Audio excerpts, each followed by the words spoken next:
Mais uma mensagem do Sermão do Monte. Estamos chegando aí na reta final dessa série de mensagens. E hoje eu vou pedir para os irmãos abrirem comigo então, capítulo 7. Mateus capítulo 7. Nós leremos do versículo 7 até o versículo de número 12. Na semana passada, Jesus então, ele falou sobre o hábito de julgar os outros. Então nós trabalhamos muito bem qual é o julgamento bíblico, né? A forma como nós devemos julgar, a forma como nós não devemos julgar e a necessidade de se julgar o que se prega, como se vive, né? O que entra, o que chega nas nossas vidas, a gente tem esse filtro do que é certo e do que é errado. E Jesus, assim então, ele termina o seu discurso a respeito de julgamento e volta a falar de oração. Algo que ele já falou há uns 2, 3 sermões atrás, sobre a vida de oração, sobre aquele que ora como um hipócrita. Sabe aquele que ora para se aparecer? Aquele que ora alto, fala palavras lindas, bonitas, mas com as motivações erradas para mostrar uma piedade equivocada na frente dos outros? Uma vez que a gente já falou sobre isso, agora Jesus está falando sobre algumas verdades a respeito da oração. É o que a gente vai ler nessa manhã. Capítulo 7, versículo 7 diz assim: Peçam, e lhes será dado. Busquem, e acharão. Batam, e a porta será aberta para vocês. Pois todo o que pede recebe, o que busca encontra, e a quem bate a porta será aberta. Ou quem de vocês, se o filho pedir pão, lhe dará uma pedra?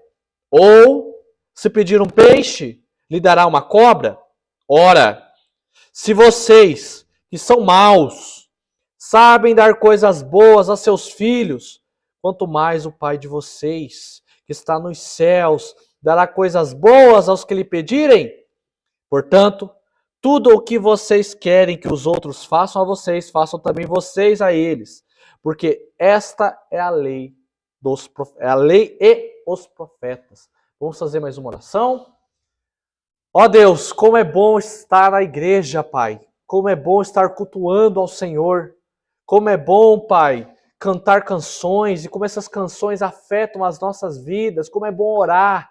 Como é bom se quebrantar diante do Senhor, interceder pelos nossos pedidos, Pai. Não há outro lugar que não seja na casa do Senhor, que não seja na presença do Senhor, recebendo do seu renovo, se enchendo do seu espírito, Pai. Esteja abençoando a tua igreja, Pai, nesse momento da mensagem, que possamos estar com os ouvidos atentos, Pai, e com o coração abertos, Pai, a receber todos esses ensinamentos da tua palavra. Assim nós oramos, Deus, em nome de Jesus. Amém. Então, no finalzinho do célebre Sermão do Monte, depois de ensinar a respeito do julgamento aos seus discípulos, Cristo orienta novamente a respeito da oração. Nós vemos no capítulo anterior, 6, de 5 a 13, que Jesus está orientando os discípulos a não orarem como os hipócritas, que gostavam de se aparecer todo espiritual. Mas agora ele vai dar ênfase na oração correta, de como nós devemos orar. A ênfase dada na oração, ela está contida em várias passagens nos evangelhos, seja através do ensino de Jesus, ou seja através da oração do próprio Jesus. Nós vemos em Lucas capítulo 6, versículo 12, Jesus se retirando para o monte para orar a noite toda. Jesus era um homem de oração. Jesus é conhecido pela sua dedicação em falar com o Pai, em se relacionar. Ou seja, Cristo deixa claro a importância da prática da oração para as nossas vidas. A oração, meus amados irmãos, é o exercício básico de todo cristão. Mas nos perguntamos, por que nós devemos orar? Me diga, por que nós devemos orar? Três grandes fundamentos a gente tem do porquê orar. Primeiro, diálogo. Diálogo com o nosso Senhor. Diálogo que resulta em relacionamento, em intimidade. O reverendo Hernandes Dias Lopes diz que a oração, ela é o oxigênio da igreja. Ao longo da história, o povo da igreja, a oração, esse diálogo entre criatura e criador foi sendo essencial para a vida de homens e mulheres. Deus ouvindo o clamor daquelas pessoas, a sua vontade, concedia as bênçãos para o seu povo.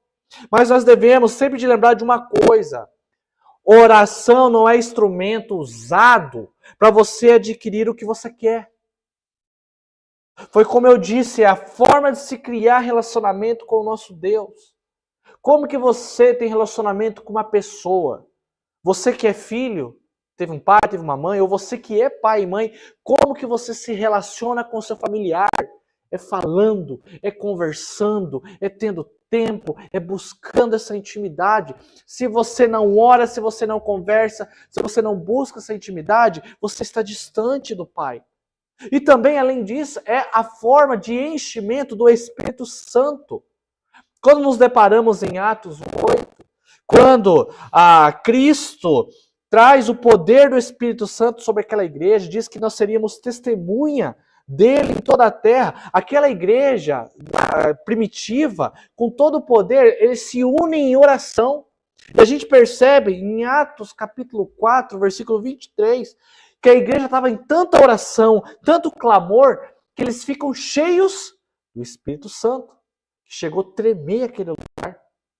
Tremer. Testemunhas de nosso Senhor, meus amados. E como testemunhas nós devemos saber que somente através da oração iremos nos encher do Espírito. A igreja de hoje necessita de homens e mulheres cheios do Espírito. A igreja precisa orar.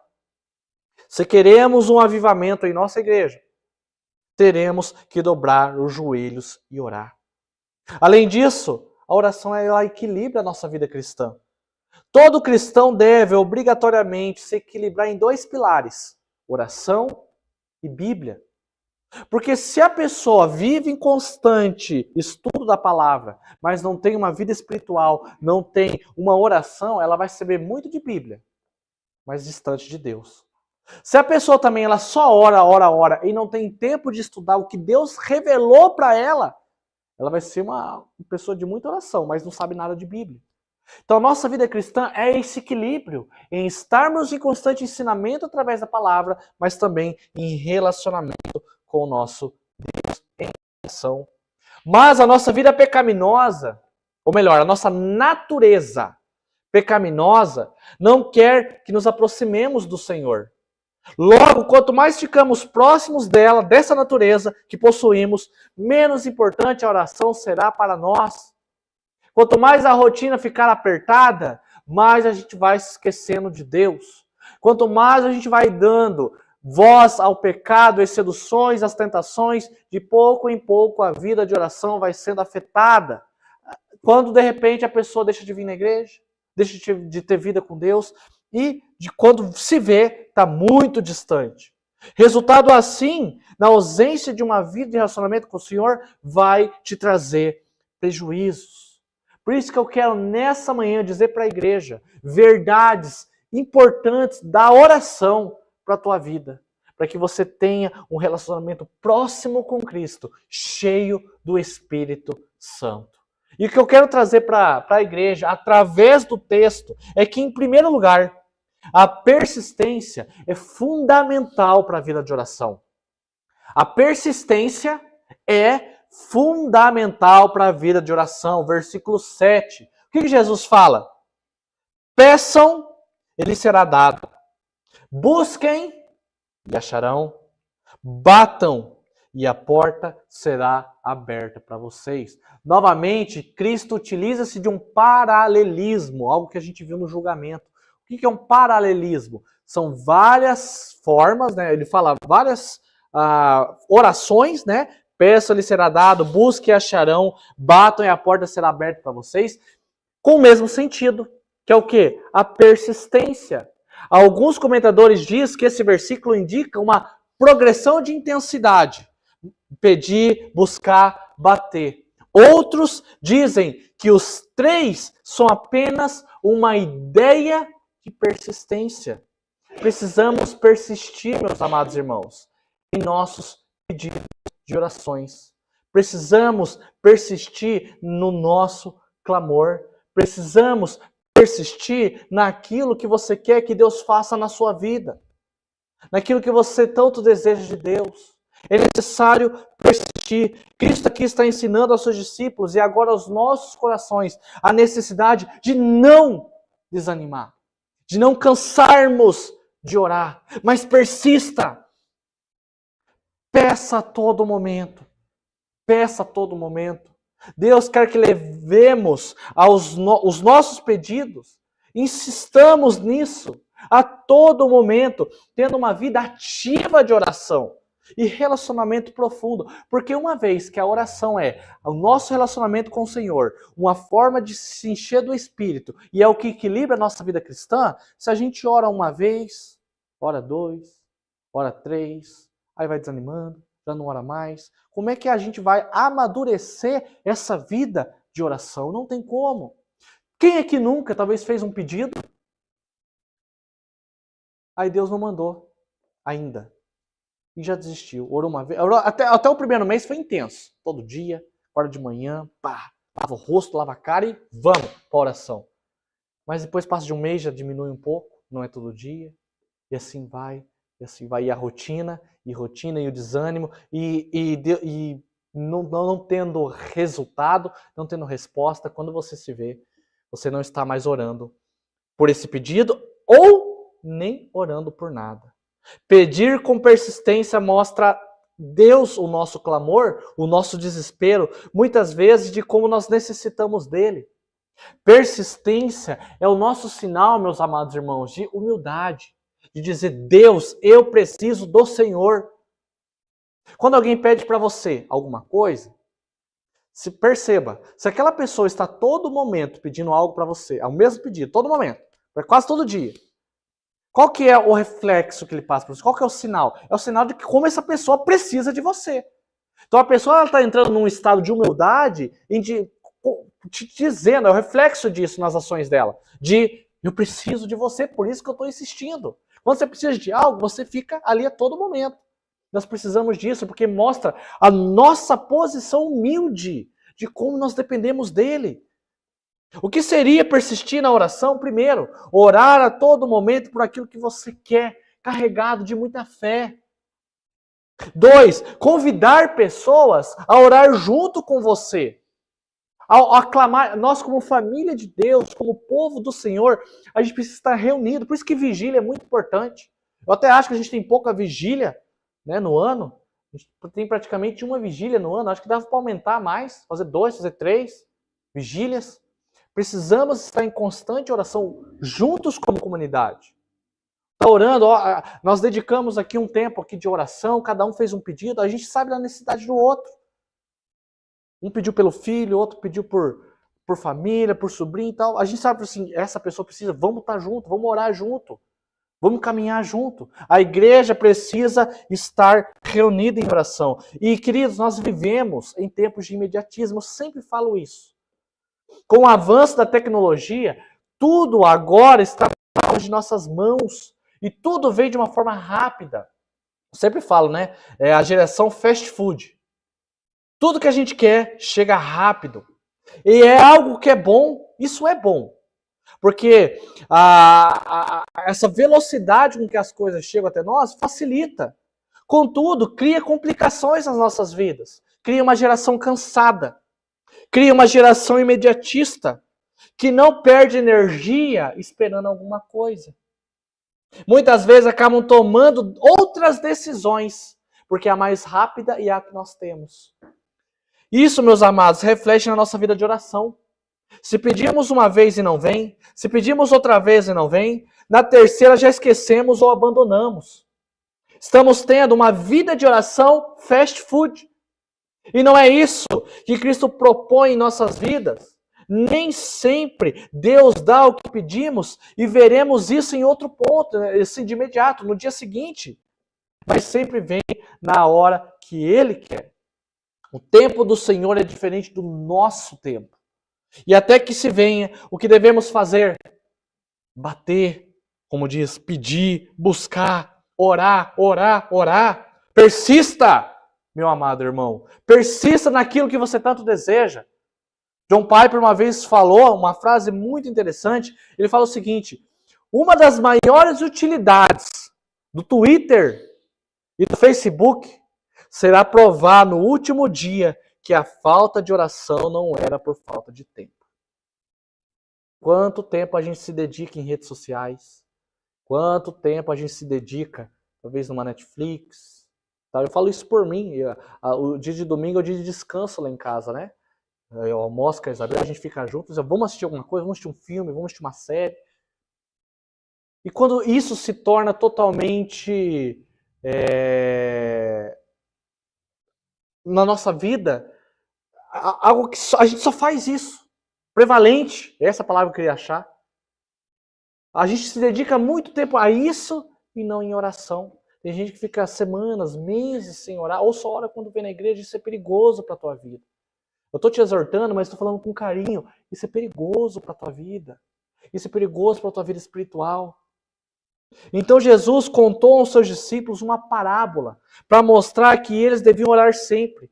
Aquela parábola de Lucas 18, de 1 a 8. Aquela da mulher viúva que vai até o juiz e aborrece o juiz e fica importunando.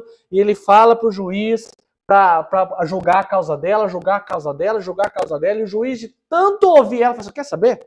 Eu vou julgar a tua causa e vou ver o que tanto que você quer.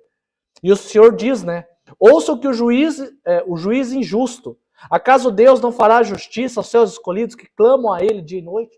Então ele está falando o seguinte: se o juiz, que é injusto, de tanto alguém encher o saco dele, vai lá e vai julgar a causa dela, imagina o nosso Deus, que é um Deus de amoroso, um Deus de misericórdia, tanto que a gente insiste, Ele vai nos ouvir, Ele vai nos responder. Jesus fala: e tudo que pedirem em oração, se crerem, vocês receberão. Oração por persistência.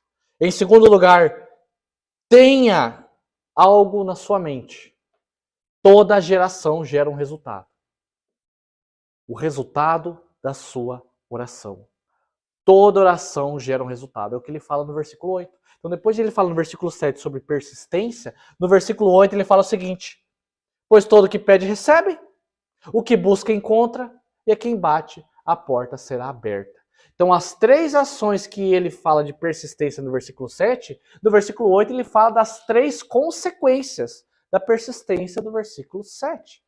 Eu tenho certeza que em algum determinado momento da sua vida você se sentiu abandonado pelo Senhor.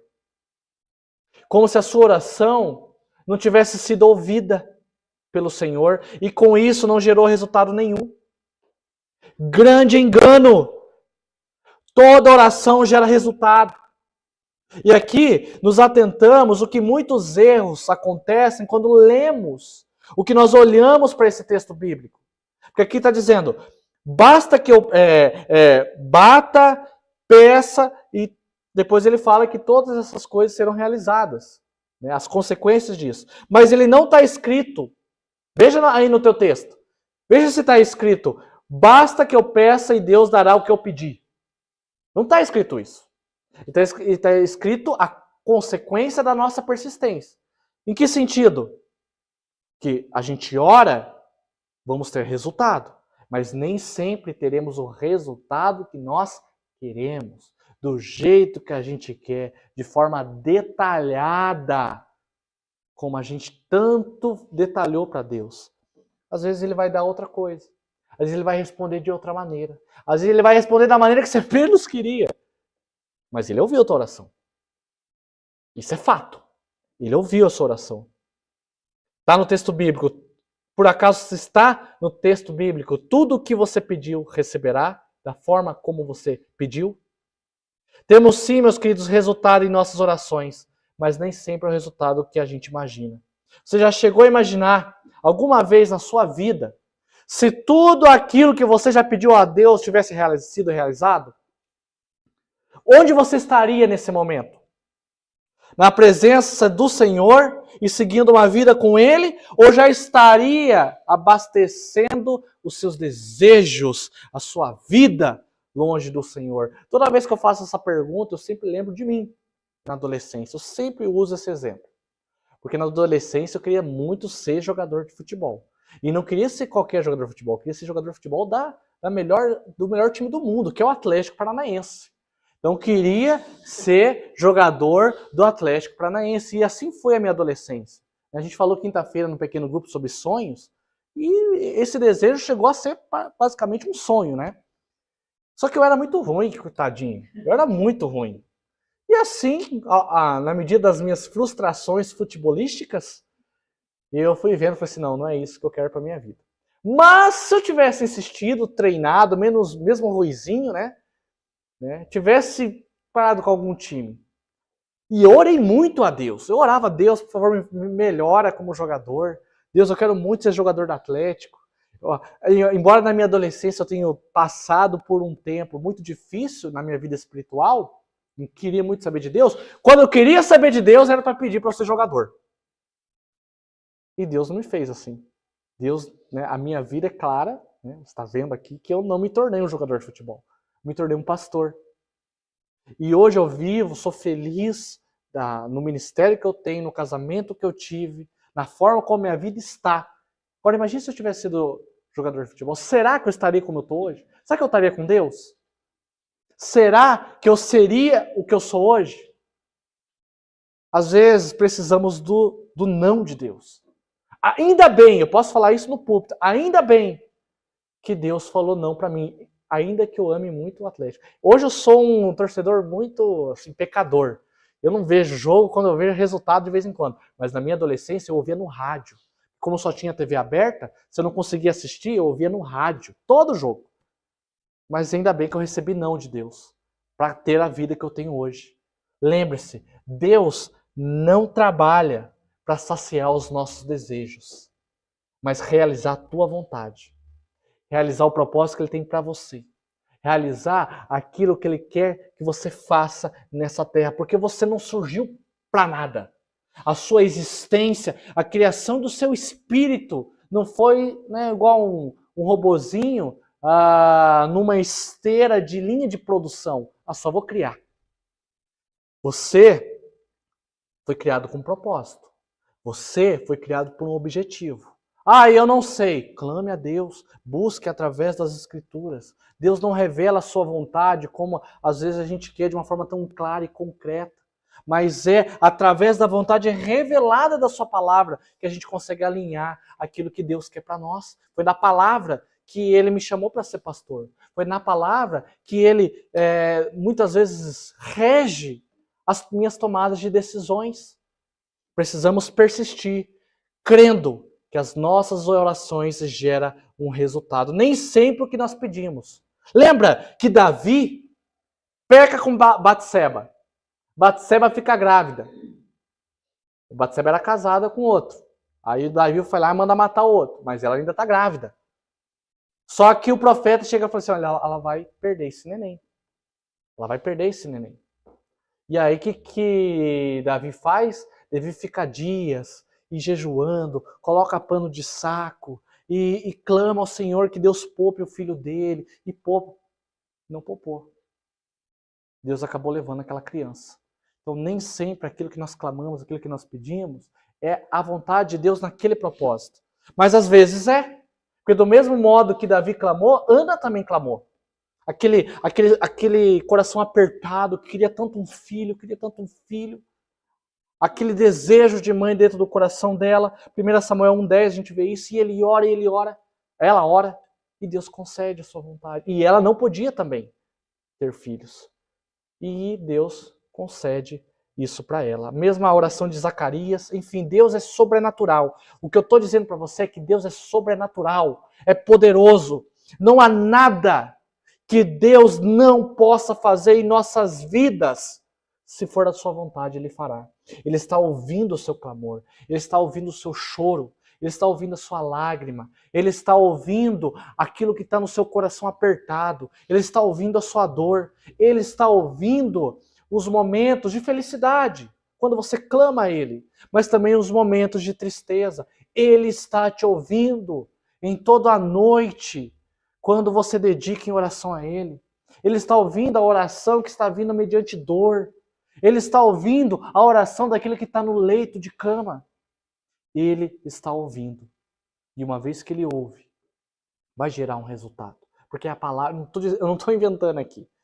Jesus, num versículo só, eu estou mostrando para você que há resultados na oração que é persistente. Ele disse, versículo 8, o que pede recebe, o que busca encontra, e o que bate na porta, a porta será aberta.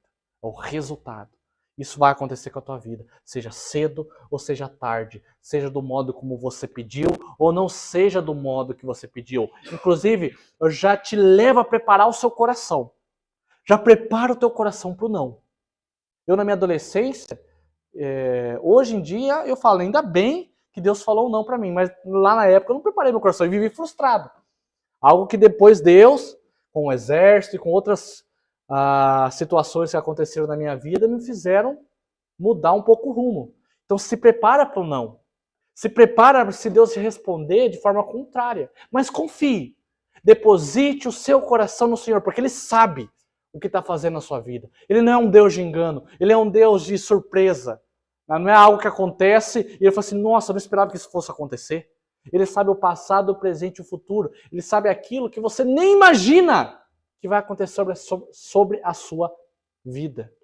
Confie, persista e creia. A minha oração gera um resultado. A minha oração gera um resultado. Spurgeon, a sua igreja, tinha lá em torno, uma igreja pequenininha, tinha em torno ali de 12 mil membros. Imagina o dia que o Contorno Sul tiver 12 mil membros, nossa, vai ser uma maravilha, né? Mas ele fala que a usina da igreja era a roda de oração que ficava debaixo do púlpito. Porque o púlpito dele dava uma salinha embaixo, né, onde ele ficava, e enquanto ele pregava para aquelas multidão de pessoas, outras ficavam orando embaixo. E ele fala, o que tornou a oração, a pregação eficaz, o que fez a igreja chegar onde chegou, não foi só a pregação do púlpito, mas foi por causa daquele povo que estava embaixo, orando pela igreja. A sua oração tem poder. A sua oração gera um resultado. E que resultado? Aí a gente vai para o terceiro ponto, que é o resultado que é o melhor de Deus para a sua vida. Então, em terceiro lugar, o resultado da oração é sempre o melhor de Deus para a sua vida. Que eu coloquei ali, o resultado é o melhor de Deus. Por quê? Porque Cristo vai dizer isso. Uma vez que ele fala para você persistir, e outra vez que ele fala que a sua persistência gera um resultado, aí ele vai fazer uma pergunta retórica. Ora, se vocês, que são maus, sabem dar coisas boas aos seus filhos, quanto mais o Pai de vocês, que está nos céus, dará coisas boas aos que lhe pedirem? Jesus está dizendo o seguinte, sabe o que você está pedindo? Se você estivesse no lugar de Deus, você sendo mau, sendo injusto e sendo corrupto, enfim, todas as consequências da natureza pecaminosa, você ainda ia dar um presente bom para o teu filho. Você ainda ouvir e dar o melhor para ele. Imagina Deus, que é um Deus de amor, de cuidado, de misericórdia, que não há corrupção nele, não há natureza pecaminosa, não há pecado nele. Então Jesus está realmente dando um chacoalhão naqueles discípulos. Persistam na oração de vocês. Confie que ele está orando, que ele está ouvindo e vai te responder. E creia que a resposta dele é o melhor dele para você. Por quê? Você acha que ele vai dar cobra quando você pede um peixe? Ele vai dar pedra quando você está pedindo comida? Não, ele não é você. É isso que Jesus está falando. Deus não é vocês. Porque vocês sendo maus, acabam dando um presente bom. Imagina o Deus que não é mau. Essa comparação, Cristo a todo momento está usando essa comparação do Pai humano com o Pai divino, para realmente mostrar como o nosso Pai, o nosso Criador, Ele sabe o que a gente precisa, Ele cuida de nós. Essa verdade precisa estar latente nas nossas mentes, principalmente no momento de tribulação, principalmente quando a insônia bate na sua vida, Principalmente quando a ansiedade ela está na flor da pele. Deus está cuidando de tudo. Deus é Pai. Deus está cuidando de você como pai. A preocupação de dar o que é melhor para eles, melhor para o seu filho, ele vai conceder. É só um pai sabe o que é o melhor para o filho. Por isso que às vezes quando o filho pede, ai pai, eu quero isso, e bate o pé e faz aquela birra. E o pai ou a mãe, né, na figura, né, de autoridade, fala assim, não, isso para você não. Ai pai, deixa eu ficar mais na rua? Não. Ah, pai, deixa eu posar na casa do coleguinha? Não. Adolescente que está na flor da pele. Ah, pai, deixa eu namorar determinado. Não. Sabe? Aqueles vários não. Por quê? Porque o pai ou a mãe, a figura de autoridade familiar, sabe o que é melhor para o filho naquela época. Agora imagina o nosso Criador. Imagina aquele que nos trouxe a existência. Imagina aquele, meus queridos, que entregou o seu filho unigênito para morrer por você. Quando você tiver dúvidas a respeito do amor do Pai, é só você olhar para a cruz. Olha para a cruz e lá vai estar latente e concreto o amor do Pai sobre você. Ele não era obrigado a fazer isso. Ele não era obrigado a se encarnar. Ele não era obrigado a habitar entre nós. Ele não era obrigado a passar por esse estado de humilhação. Ele não era obrigado a ser torturado. Ele não era obrigado a morrer. Mas ele fez. Fez por um amor superabundante, um amor ágape. E aí a gente pede uma vez, pede duas, pede três, e na quarta a gente já fica, ai, Deus não me ama. Claro que te ama! Entregou Cristo justo para que você fosse salvo no seu lugar. Como que não te ama? A cruz nos ajuda a relembrar sempre isso. A cruz nos faz crer que Deus está olhando para nós. Que Deus está ouvindo as nossas orações. Romanos 8,32 diz, aquele que não poupou seu próprio filho, mas por todos nós o entregou, será que não nos dará graciosamente com ele todas as coisas? Aqui todas as coisas se refere a todas as coisas que estão vinculadas à redenção.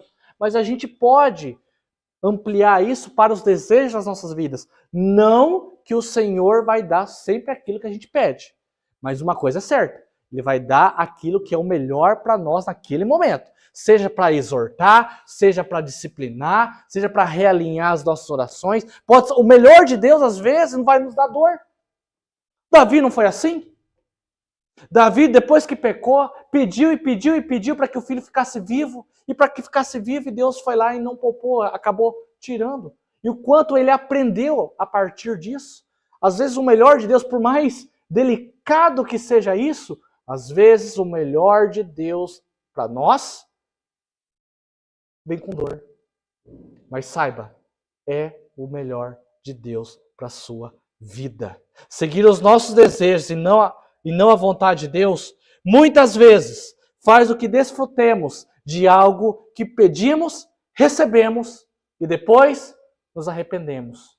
Quantas vezes a gente pede algo, Deus fala não, mas mesmo assim você insiste. Não, é de Deus isso. É de Deus isso. Aí depois você quebra a cara. Nunca foi de Deus. Foi a tua vontade, mas nunca foi de Deus.